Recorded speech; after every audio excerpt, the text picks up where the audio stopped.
تو مووی شروع ہوتی ہے اور ہمیں جنگل کا سین دکھایا جاتا ہے جہاں ایک شکاری ایک شیرنی پر حملہ کر کے اسے مار دیتا ہے کیونکہ وہ اس کے بچے کو اپنے ساتھ لے جانا چاہتا تھا تاکہ وہ اسے ایک سرکس کو بیچ سکے۔ اب سین یہاں سے شفٹ ہو کے ہمیں ایلما نام کی ایک لڑکی کو دکھایا جاتا ہے جو اپنی پیانو کلاس میں ہوتی ہے۔ جب اسے پتہ چلتا ہے کہ اس کے گرینڈ فادر کی ڈیتھ ہو گئی ہے، وہ بہت اداس ہو جاتی ہے اور سیدھا اس آئی لینڈ کے لیے نکل جاتی ہے جہاں اس کے گرینڈ فادر رہا کرتے تھے۔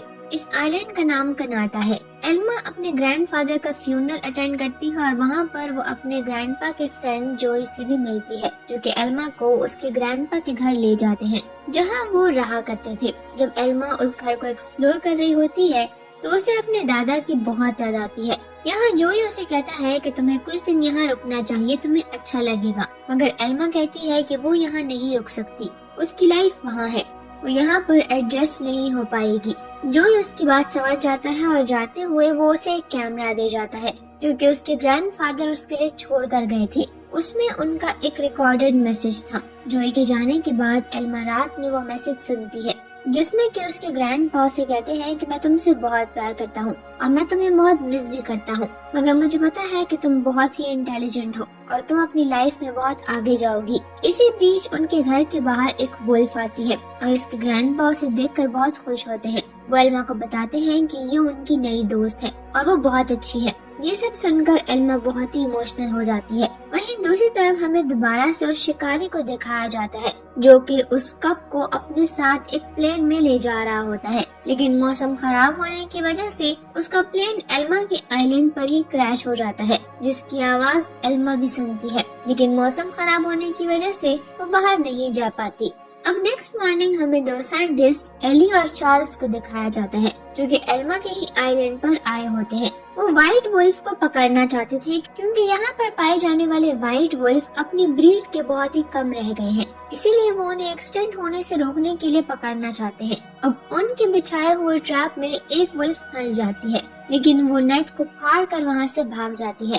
جب ایلی اور چارلز واپس اپنے ٹریپ دیکھنے آتے ہیں تو کافی ڈس اپوائنٹ ہوتے ہیں کیونکہ وولف وہاں سے بھاگ چکی تھی۔ وہاں دوسری طرف جب ایلما واک کر رہی ہوتی ہے تو اسے وہی وولف نظر آتی ہے جو کہ ایک اور جال میں پھنس چکی تھی۔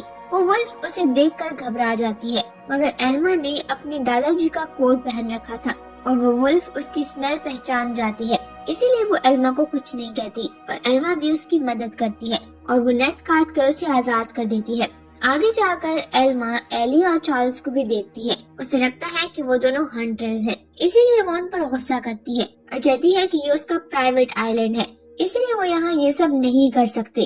وہی ہمیں اس کریشڈ پلین کو دکھایا جاتا ہے جہاں وہ بیبی لائن ابھی بھی زندہ تھا اور وہ کیج سے آزاد ہو کر نیچے گر جاتا ہے، مگر نیچے ایک نیسٹ ہونے کی وجہ سے اس کی جان بچ جاتی ہے۔ ایلما بھی وہیں سے گزر رہی ہوتی ہے جب اس کی نظر اس کپ پر جاتی ہے جو نیچے گرنے والا تھا۔ وہ اسے پکڑ لیتی ہے اور اسے بچا کر اپنے ساتھ گھر لے آتی ہے۔ جیسے ہی وہ ڈور کھولتی ہے تو وہ وولف بھی اپنے بچے کو لے کر گھر کے اندر آ جاتی ہے کیونکہ وہ ایلی اور چارلز کی وجہ سے کافی گھبرائی ہوئی تھی اور اسے اپنے بچے کی فکر تھی۔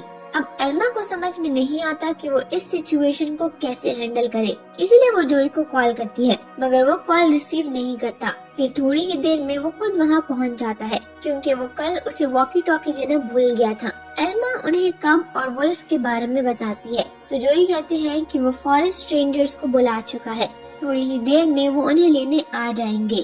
وہ گھبرائے نہیں، جوئی کو کچھ کام ہونے کی وجہ سے وہ وہاں سے چلا جاتا ہے۔ تھوڑی ہی دیر میں فارسٹ رینجر وہاں پر آ جاتے ہیں اور ان سے ایلما کو پتہ چلتا ہے کہ اس کپ کو کسی سرکس میں بیچنے کے لیے لے جایا جا رہا تھا مگر ان کا پلین کریش ہو گیا۔ یہ سن کر ایلما انہیں کپ کے بارے میں کچھ نہیں بتاتی کیونکہ اس کے دادا جی نے سرکس کے اگینسٹ ایک کیمپین چلائی تھی اور وہ نہیں چاہتی تھی کہ وہ بیبی لائن بھی سرکس میں ظلم سہے۔ فارسٹ رینجر کو لگتا ہے کہ شاید وہ کب اس حادثے میں ہی مارا گیا، اسی لیے وہ لوگ وہاں سے چلے جاتے ہیں۔ جب ایلما واپس گھر آتی ہے تو وہ دیکھتی ہے کہ کیسے وولف اپنے بچے کے ساتھ لائن کا بھی خیال رکھ رہی ہے، جسے دیکھ کر وہ بہت ہی خوش ہوتی ہے اور ڈیسائیڈ کرتی ہے کہ وہ اب ان سب کا خیال رکھے گی۔ اگلے دن وہ جوئی سے ملنے جاتی ہے اور انہیں بتاتی ہے کہ وہ اپنے ایگزام ہونے تک یہی رہے گی، جس سے کہ جوئی بھی بہت ہی خوش ہوتا ہے اور پھر وہ ایلما سے کب اور وولف کے بارے میں پوچھتا ہے تو ایلما ان سے جھوٹ بول دیتی ہے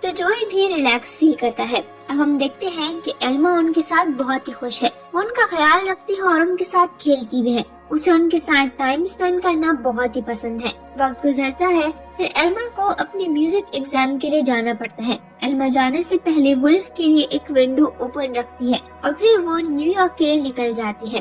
وہاں پہنچ کر وہ ایگزام کو لے کر کافی سٹریس ہوتی ہے، مگر اس کی پرفارمنس کافی اچھی جاتی ہے اور اسے لاس اینجلس میوزک اسکول کے لیے سلیکٹ بھی کر لیا جاتا ہے، جس پر کہ وہ بہت ہی زیادہ خوش ہوتی ہے۔ وہیں دوسری طرف ہم ولف کو دیکھتے ہیں جو کہ جنگل میں گھوم رہی ہوتی ہے، جب ایلی اور چارلز بھی وہیں سے گزر رہے ہوتے ہیں اور اسے دیکھ کر وہ اس پر ٹرینکلائزر گن چلاتے ہیں، جس سے کہ وہ ولف بے ہوش ہو جاتی ہے اور ایلی اور چارلز بہت ہی خوش ہو جاتے ہیں۔ ادھر ایلما جب گھر پہنچتی ہے تو وہ دیکھتی ہے کہ پورا گھر بکھرا پڑا ہے، بیبی اینیملز تو موجود ہے مگر ولف وہاں پر نہیں ہوتی، اسی لیے وہ اسے ڈھونڈنے باہر نکل جاتی ہے، مگر اسے وہ کہیں نہیں ملتی۔ وہ بہت سیڈ ہوتی ہے مگر وہ ہمت نہیں ہارتی اور وہ اکیلی ہی بچوں کا خیال رکھنے لگتی ہے۔ اگلے دن جب جوئی اسے ملنے آتا ہے تو ان دونوں اینیملز کو دیکھ کر وہ ایلما پر غصہ کرتا ہے کہ اس نے اسے جھوٹ بولا، مگر ایلما انہیں سمجھاتی ہے کہ اس کے دادا نے سرکس کے اگینسٹ کیمپین چلائی تھی اور وہ نہیں چاہتی کہ یہ کب بھی سرکس جائے، اسی لیے وہ ان کا خیال رکھنا چاہتی ہے، خاص کر اب جب کہ ولف بھی یہاں پر نہیں ہے۔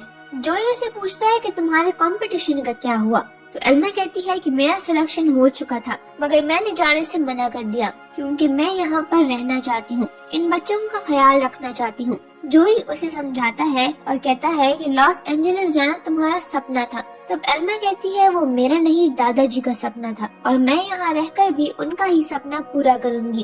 اس پر جوئی اس کی بات سمجھ آتا ہے اور پھر ایلما خوشی خوشی ان دونوں بچوں کا خیال رکھنے لگتی ہے۔ ایلما نے انہیں نام بھی دیے تھے، وہ ولف بیبی کو موزارٹ اور کپ کو ڈریمر بلاتی تھی۔ اب اسی طرح ایک سال گزر جاتا ہے اور جوئی کو ایلما کے لیے بہت زیادہ پریشانی ہوتی ہے کیونکہ وہ جانور بھی اب بڑے ہو گئے تھے اور وہ کافی خونخوار تھے۔ جوئی ایلما سے کہتا ہے کہ میں تمہارے لیے بہت پریشان ہوں، اسی لیے تم مجھ سے وعدہ کرو کہ تم روز مجھے اپڈیٹ کرو گی کہ تم ٹھیک ہو، اور اگر تم ایک دن بھی ایسا نہ کر سکی تو میں پھر رینجرز کو یہاں پر بلا لوں گا۔ ایلما بھی ان سے وعدہ کرتی ہے کہ وہ ایسا ہی کرے گی۔ اس کے بعد اب وہ روز انہیں اپڈیٹ کرتی ہے۔ ایک دن ڈریمر اور موزارٹ کھیلتے ہوئے لیک کے پاس آ جاتے ہیں اور ایلما بھی ان کے پیچھے پیچھے آتی ہے۔ وہ دیکھتی ہے کہ لیک کے پاس ایک لیڈی اپنی بیٹی کے لیے پھول توڑ رہی ہے، تبھی ڈریمر اور موزارٹ ان کی طرف بھاگنے لگتے ہیں۔ ایلما کو لگتا ہے کہ وہ دونوں ان اینیملز کو دیکھ کر ڈر جائیں گی، اسی لیے انہیں روکنے کے لیے وہ بھاگتی ہے، مگر پیر پھسلنے کی وجہ سے اس کے سر پر چوٹ لگ جاتی ہے اور وہیں بے ہوش ہو جاتی ہے۔ لیکن اس لیڈی کو اس بات کا پتہ نہیں چلتا اور وہ اپنی بیٹی کو لے کر وہاں سے چلی جاتی ہے۔ موزارٹ اور ڈریمر بہت ہی پریشان تھے، وہ ایلما کو جگانے کی کوشش کرتے ہیں مگر جب وہ نہیں اٹھتی تو وہ اسی کے پاس رہ کر اس کا خیال رکھنے لگتے ہیں۔ اب اگلی صبح تک بھی ایلما کو ہوش نہیں آتا۔ جوئی جب اس سے کانٹیکٹ کرنے کی کوشش کرتا ہے تو ایلما کال ریسیو نہیں کر پاتی، جس سے جوئی پریشان ہو کر اسے ڈھونڈنے لگتا ہے۔ انہیں وہ لیک کے پاس دکھ جاتی ہے مگر اس کے پاس موزارٹ اور ڈریمر کو دیکھ کر وہ گھبرا جاتے ہیں، اسی لیے وہ رینجرز کو کال کر لیتے ہیں۔ پھر ہم ایلما کو ہاسپٹل میں دیکھتے ہیں جہاں اس کی حالت کچھ ٹھیک نہیں تھی، مگر ڈاکٹرز کہتے ہیں کہ ان اینیملز کی باڈی ہیٹ کی وجہ سے اس کی جان بچ پائی ہے اور اس کی حالت زیادہ خراب نہیں ہوئی۔ وہیں دوسری طرف فارسٹ رینجر موزارٹ اور ڈریمر کو پکڑ کر لے جاتے ہیں، جہاں موزارٹ کو وہ ایلی کے حوالے کر دیتے ہیں، جسے پا کر وہ بہت ہی خوش ہوتا ہے، اور ڈریمر کو لینے ایک سرکس کا اونر جان اپنے بیٹے رافے کے ساتھ آتا ہے۔ وہ ڈریمر کو اپنے ساتھ لے جاتے ہیں، جہاں رافے سمجھ پاتا ہے کہ ڈریمر کسی بات کو لے کر پریشان ہے، اسی لیے اسے ریلیکس کرنے کے لیے وہ کلاسیکل میوزک اسے سناتا ہے۔ تبھی وہاں پر رافے کے ڈیڈ آ جاتے ہیں جو کہ ایک چابک لے کر ڈریمر کو مارنے لگتے ہیں تاکہ وہ اسے شو کے لیے ٹرین کر سکے، جس سے کہ رافے کافی ڈر جاتا ہے۔ وہیں ہم ایلی اور چارلز کو دیکھتے ہیں جو کہ ولف کو اینیمل فیسیلٹی میں لے جاتے ہیں، جہاں اس کی مدر ولف موجود ہوتی ہے۔ اپنے بچے کو پا کر وہ بہت ہی خوش ہوتی ہے، جس سے ایلی اور چارلز کو بھی بہت اچھا لگتا ہے۔ ادھر جب ایلما کی آنکھ کھلتی ہے اور اسے ڈریمر اور موزارٹ کے بارے میں پتہ چلتا ہے تو وہ بہت دکھی ہوتی ہے اور وہ ان سے ملنے کی ضد کرتی ہے، جس کے بعد جوئی اسے فارسٹ رینجر کے پاس لے جاتا ہے، جہاں رینجر اسے بتاتی ہے کہ اس نے اسے صحیح جگہ بھیج دیا ہے، جس پر کہ ایلما ان پر غصہ کرنے لگتی ہے اور جو ہی اسے اپنے ساتھ باہر لے جاتا ہے وہ ایلی کو کال کر کے موزیٹ کا پوچھتی ہے، تو ایلی اسے کہتا ہے کہ وہ یہاں اپنی موم اور باقی ولفز کے ساتھ خوش ہے، وہ تمہارا پالتو جانور نہیں ہے، اسی لیے اسے یہی رہنے دو۔ تو ایلما اس کی بات سمجھ جاتی ہے، لیکن وہ ڈریمر کو بچانا چاہتی تھی کیونکہ اس سے پتا تھا کہ اس کے ساتھ برا ہو رہا ہے، اسی لیے وہ شہر کے ہر سرکس میں اسے ڈھونڈنے لگتی ہے، لیکن وہ اسے کہیں بھی ڈھونڈ نہیں پاتی کیونکہ جان کی ٹیم ہر دن اپنی لوکیشن چینج کرتی رہتی ہے اور ڈیفرنٹ ایریا میں اپنا شو کرتی ہے۔ وہیں موزیٹ کو بھی اپنے دوست کی یاد آ رہی ہوتی ہے اور ایک دن جب ڈریمر کا کیج ان کی فیسلٹی کے باہر سے گزر رہا ہوتا ہے تب موزیٹ اس کی اسمیل پہچان لیتا ہے اور وہ رات میں وہاں پر گڈھا کھود کر وہاں سے بھاگ جاتا ہے۔ ایلی اور چارلز کو سمجھ نہیں آتا کہ آخر اس نے ایسا کیوں کیا۔ موزیٹ ڈریمر کے پاس پہنچ جاتا ہے اور وہ لوگ ایک لکڑی کی مدد سے اس کیج کو توڑنے کی کوشش کرتے ہیں، لیکن وہ ایسا کر نہیں پاتے، اور جب جان ڈریمر کو کیج سے باہر نکالنے آتا ہے تب موزیٹ اس پر حملہ کر کے ڈریمر کو کیج سے باہر نکال لیتا ہے۔ ڈریمر آزاد ہو کر بہت خوش تھا، لیکن جان اپنے بیٹے کے ساتھ اسے پکڑنے نکل جاتا ہے۔ وہیں ایلی ایلما کو کال کر کے بتاتا ہے کہ موزیٹ بھاگ گیا ہے۔ ایلما کہتی ہے کہ وہ میرے پاس نہیں آیا، لیکن مجھے یقین ہے کہ وہ اپنے بھائی ڈریمر کے پاس گیا ہوگا۔ تب ایلی پوچھتا ہے کہ ڈریمر کون ہے، تو ایلما بتاتی ہے کہ اس لائن کا نام ڈریمر ہے، جس پر ایلی کو لگتا ہے کہ ایلما پاگل ہے۔ لیکن بعد میں جب چارلز کو سرکس سے شیر کے غائب ہونے کی خبر ملتی ہے تو وہ سمجھ جاتا ہے کہ ایلما سچ بول رہی ہے۔ وہ ایلی کو بھی اس بارے میں بتاتا ہے، جس سے اسے بھی اس بات پر یقین ہو جاتا ہے اور وہ ایلما کے آئلینڈ پر جا کر اسے سوری کہتا ہے۔ وہ کہتا ہے کہ وہ دونوں ساتھ ہوں گے۔ ایلما اسے ان دونوں کی بچپن کی پکچرز دکھاتی ہے اور کہتی ہے کہ وہ ساتھ بڑے ہوئے ہیں اور ایک دوسرے سے بہت ہی پیار کرتے ہیں۔ تب ایلی کہتا ہے کہ ہم ان دونوں کو ڈھونڈ سکتے ہیں کیونکہ موزیٹ نے میرا GPS کالر پہن رکھا ہے۔ وہیں ڈریمر اور موزیٹ ایلما کے آئلینڈ کی طرف بڑھ رہے ہوتے ہیں۔ راستے میں بھوک لگنے پر وہ ایک شاپ میں گھس جاتے ہیں، مگر گارڈ انہیں دیکھ لیتا ہے، جس سے بچ کر وہ دونوں بھاگنے لگتے ہیں، مگر ٹاؤن کے لوگ انہیں دیکھ کر بہت ہی ڈر گئے تھے۔ اگلے دن ایلما اور ایلی ڈریمر اور موزیٹ کو ڈھونڈنے نکل جاتے ہیں۔ وہیں کچھ آفیسرز بھی انہیں پکڑنے میں لگ گئے تھے کیونکہ ٹاؤن کے لوگوں نے ان کی کمپلین کر دی تھی۔ ادھر جان اور رافی کو وہ دونوں جنگل میں مل جاتے ہیں، جہاں وہ اس پر ٹرنکلائزر سے شوٹ کرنے لگتا ہے، مگر موزیٹ اس پر حملہ کرتا ہے، جس سے کہ گولی موزیٹ کو ہی لگ جاتی ہے۔ رافی موزیٹ کو بچانے کے لیے اسے اینٹیڈوٹ دیتا ہے تاکہ وہ ٹھیک ہو جائے اور اس کے ٹریکر کو وہ اپنے پاس رکھ لیتا ہے۔ جان کو چوٹ لگنے کی وجہ سے وہ دونوں وہاں سے نکل جاتے ہیں۔ اب اینٹیڈوٹ کی وجہ سے موزیٹ ٹھیک ہو جاتا ہے۔ وہیں ہم دیکھتے ہیں ایلی اور ایلما ٹریکر کی مدد سے ایک بار میں پہنچ جاتے ہیں کیونکہ ٹریکر رافی نے اپنے پاس رکھ لیا تھا۔ تب وہ رافی سے موزیٹ اور ڈریمر کے بارے میں پوچھتے ہیں تو جان جھوٹ بول دیتا ہے کہ یہ ہمیں راستے میں ملا تھا، جس پر وہ دونوں سیڈ ہو کر وہاں سے جانے لگتے ہیں، لیکن رافی بھی ان اینیملز کو بچانا چاہتا تھا، اسی لیے واش روم کا بہانہ کر کے وہ باہر آتا ہے اور ان دونوں سے کہتا ہے کہ میں تم لوگوں کی مدد کر سکتا ہوں۔ پھر وہ انہیں اس جگہ لے جاتا ہے جہاں اس کے ڈیڈ نے موزیٹ کو بے ہوش کیا تھا۔ ایلما سمجھ جاتی ہے کہ وہ آس پاس ہی ہوں گے، اسی لیے وہ کار میں انہیں ڈھونڈنے نکل جاتے ہیں۔ وہ کار میں میوزک بھی لگاتے ہیں جس کی آواز ڈریمر بھی سن لیتا ہے اور وہ باہر آ جاتا ہے۔ ایلما اسے دیکھ کر بہت ہی خوش ہوتی ہے اور ڈریمر ایلما کو موزیٹ کے پاس لے جاتا ہے۔ ان دونوں کو سیف پا کر ایلما بہت خوش تھی۔ تب ایلی آ کر بتاتا ہے کہ پولیس آس پاس ہی ہے، وہ لوگ انہیں یہاں سے بچا کر نہیں لے جا سکتے، لیکن تبھی جان وہاں پر آ جاتا ہے اور وہ ڈریمر پر گن پوائنٹ کرتا ہے۔